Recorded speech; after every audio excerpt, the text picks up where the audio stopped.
آزادی سے پہلے بھی امبیڈکر صاحب، پٹیل صاحب، عبد الکلام آزاد صاحب، ایک لمبی لسٹ ہے.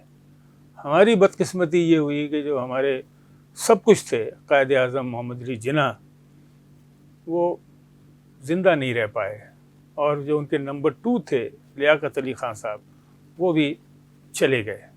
تو آپ تو خوش قسمت ہیں. بی جے پی کی گورنمنٹ یہ پہلی دفعہ نہیں آئی ہے، پہلے بھی آئی ہے. تو جو آپ کے پرانے لیڈر ہیں، کیا وہ پاگل تھے؟ ان کو نہیں پتا تھا کہ جہاز بھیجنا ہے اور فوراً بمباری کر دو؟ ان کو بھی پتا تھا، لیکن ان کو یہ بھی پتا تھا اس ٹیررزم کا جو مسئلہ ہے، اس کی نوعیت ایسی ہے کہ یہ بٹن دبا کے نہیں ٹھیک ہونے والا، بالکل نہیں ٹھیک ہوگا. تو آپ کو سوچنے کی ضرورت ہے. لیکن ابھی بھی اگر آپ سمجھتے ہیں کہ نہیں ایک ہی طریقہ ہے جھگڑا، پھر ٹرائی کر لیں آپ.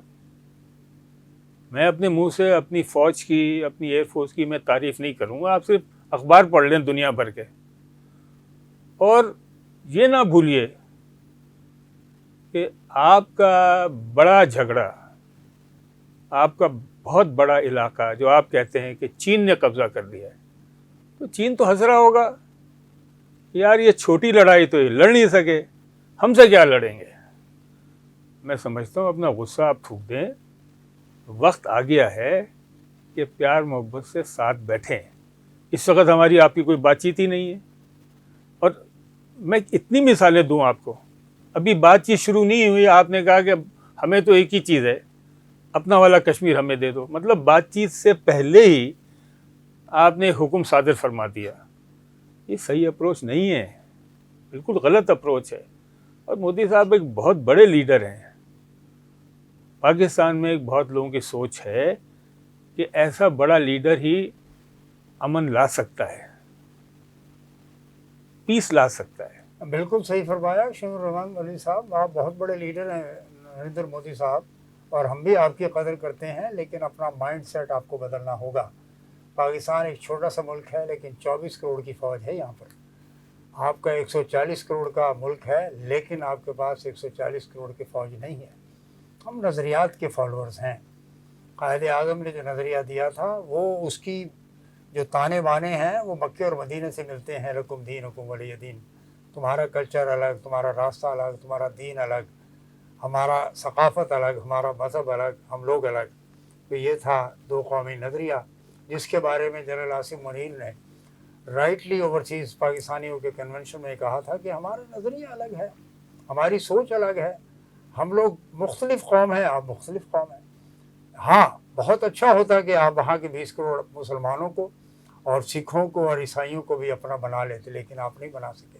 تو اس نیریٹو میں آپ نے دیکھا کہ چائنا جو کہ ایک پہلے بالکل نیوٹرل تھا، آپ دوستی کر لیتے اس سے. پاکستان نے دوستی کی. اور ابھی جو اروناچل پردیش میں آپ کے ساتھ ہوا ہے وہ بھی آپ کے سامنے ہے. That's a part of history. اور وہ کہتا ہے کہ اروناچل پردیش ہمارا ہے، اور وہ لیں گے. ابھی تو وہ سلیگوری کوریڈور میں نہیں آئے ہیں سکم کے پاس، وہاں پہ بھی آئیں گے. چکن نیک کے پاس بھی آپ کا معاملہ کٹ سکتا ہے. یہ بھی صورت ہے. لوگ ڈسکس کر رہے ہیں، میں نہیں کر رہا.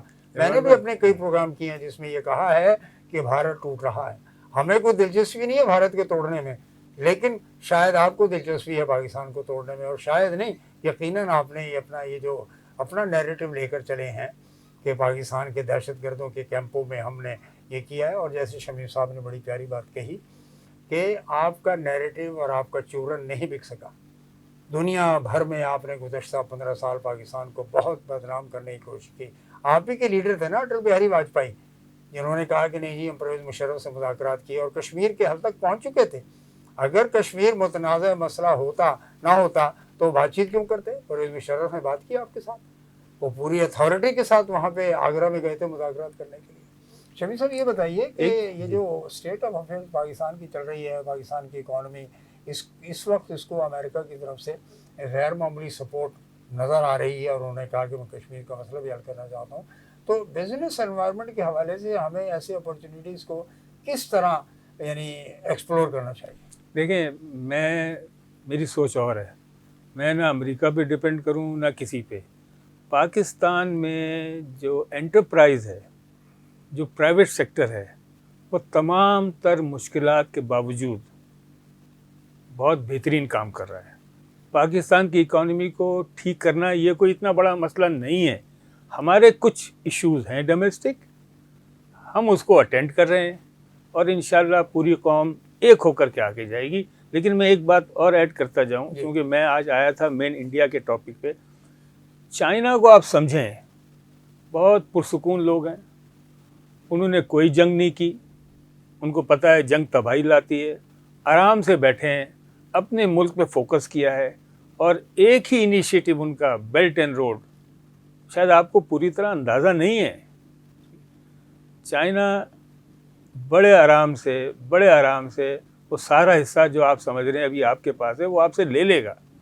اور آپ نے تو ابھی ہمارا پانی بند کیا نا, دھمکی دی آپ نے پانی بند کر دیں گے. انہوں نے پچھلے سال دسمبر میں پروجیکٹ اناؤنس کر دیا ہے,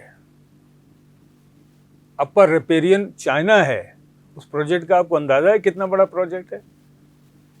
اس کا جو اہم پہلو یہ ہے کہ کسی کا پانی بند کرنا, سانس لینا بند کرنا, اسے آپ مجبور کر رہے ہیں کہ وہ ریئیکٹ کرے. تو میں یہ چاہتا ہوں کہ آپ ذرا اس پہ سوچیں. اور آپ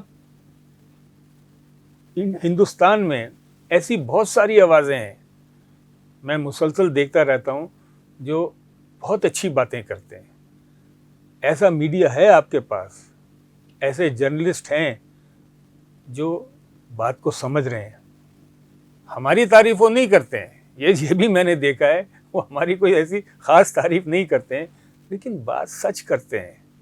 آپ سے سوالات پوچھ رہے ہیں کہ بھائی آپ نے ہاتھ پکڑ کے ہاؤڈی موڈی کیا تھا, تو کچھ بولیے تو صحیح کہ کیا یہ ٹرمپ صاحب پاگل ہو گئے ہیں کہ وہاں سے اناؤنس کر دیا کہ سیز فائر ہو گیا ہے, یا یہ آپ نے انیشیٹو لیا تھا, آپ اس پہ خاموش ہیں. تو بعد میں وہیں پہ آتا ہوں کہ آپ کو ٹھنڈے دل سے سوچنے کی ضرورت ہے اپنی پالیسی پہ, اور ہم سے بات کریں. آپ منہ موڑ کر کے آپ بیٹھ گئے, آپ بات ہی نہیں کرنا چاہتے. بات چیت کے بغیر مسئلے نہیں حل ہوتے. جی ناظرین, آپ نے شمیم ارحمان الوی صاحب کو سنا, اور اسی طریقے سے ہم گفتگو کا سلسلہ جاری رکھیں گے.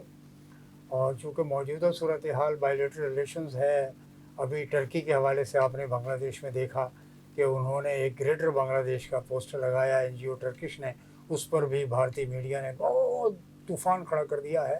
اور دیکھیں آنے والے حالات کو اسیس کر کے, پریڈکٹ کر کے اس پر لاہ عمل تیار کیا جانا چاہیے تھا, لیکن آپ نے بس مس کر دی ہے. ناظرین, ڈاکٹر عبدالجبار خان کو اجازت دیجیے. میں شمیم ارحمان الوی صاحب کا بہت بہت شکر گزار ہوں کہ انہوں نے بہت ہی اپنا قیمتی وقت ہمیں دیا. آپ کے ساتھ گفتگو سلسلہ انشاءاللہ جاری رہے گا. Thank you very much and God bless. بہت شکریہ.